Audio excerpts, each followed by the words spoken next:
રાષ્ટ્રપતિ જે દ્રૌપદી મુર્મુજી જે છે એ પણ એક સીમિત ઓલામાંથી આવે છે, અને એ અમારી પીડા બખૂબી જાણી શકે. કારણ કે મોટા માણસો ન બરાબર. જાણી શકે સાહેબ, પણ જે વ્યક્તિ શૂન્યમાંથી સર્જન થયેલું છે તે વ્યક્તિ તો બખૂબી જાણી શકે સાહેબ કે આ લોકોની પીડા શું હોઈ શકે એમ.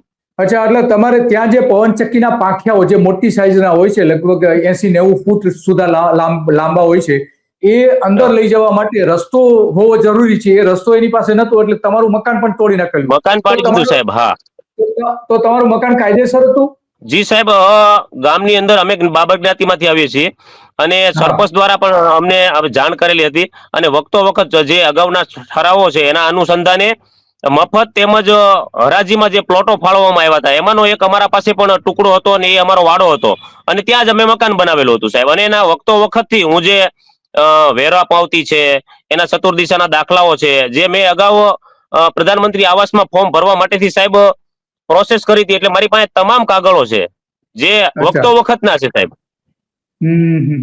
તો આ ગેલુભા ગોહિલ જે છે એડવોકેટ, એમણે જે પત્ર લખેલો જિલ્લા કલેક્ટરને, એ શું હતું? તમને મદદ કરવા માટે પત્ર લખેલો તો શું હતું એમાં?